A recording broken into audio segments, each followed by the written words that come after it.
From haunted mirrors said to contain the ghosts of a mother and her children, to a possessed Raggedy-Ann doll that can move around by itself, we take a look at 6 incredibly spooky things. Number 6. The Haunted Wedding Dress. Anna Baker was the little girl of the rich tycoon of the Blair County, Elias Baker, amid the 1800s. Anna Baker got everything one would need in her lifetime given by her rich father, with the exception of true love.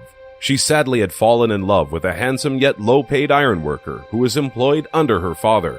The enraged father did not permit her to wed the man of her decision, which left Anna to the decision of leading the rest of her life as an old maid, and she died an old maid. She never got the chance to wear her wedding dress, which she had picked with her mom. This dress is in plain view at the Blair County Historical Museum in the Baker Mansion, where a few individuals have seen the dress move from side to side, making individuals believe that the ghost of Anna was admiring herself in the dress in the mirror. Number 5. Screaming Skull of Burton Agnes Hall. This screaming skull originates from the Burton Agnes Hall in East Yorkshire, which was manufactured by Sir Henry Griffiths and his sister amid the rule of Queen Elizabeth I. During the development, one of Henry's sisters was wounded and killed. Her other sisters had promised to remove her head from her body after she died. However, they had buried her with her head. Later, there were screams and groaning heard in the corridor, which made the sisters return to the cemetery to see that the head was disjoined from the body.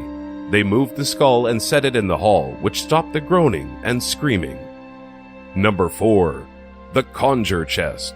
150 years back, Jacob Cooley requested his African-American slave Hosea to fabricate a chest for his first child. Hosea set to work, creating a wooden chest of some beauty. For some obscure reason, his master was disappointed with his efforts and beat his slave to death. Cooley's other slaves pledged to retaliate for the passing of their friend, and sprinkled the dried blood of an owl in the chest and had a conjure man curse the chest.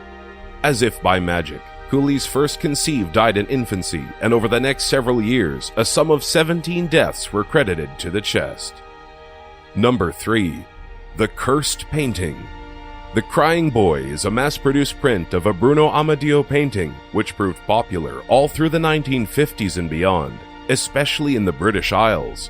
However, the painted creation pulled in some media attention in the 1980s when UK tabloid The Sun ran a story saying that a Yorkshire firefighter asserted to have been at the scene of a few house fires where the painting had been the only thing left unscathed.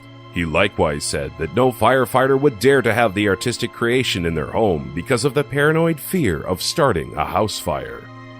Number 2. The Haunted Mirror.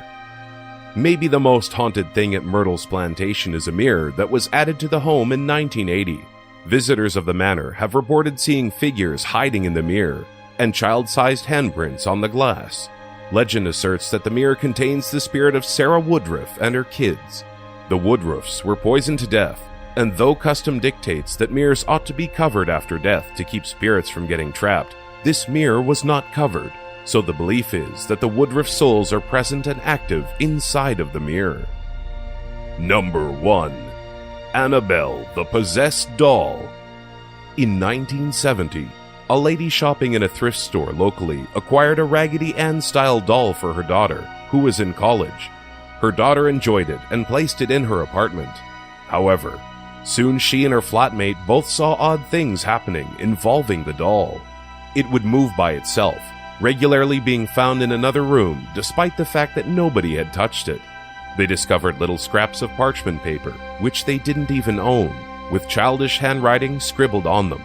They even discovered the doll standing incomprehensibly on its cloth doll legs one day.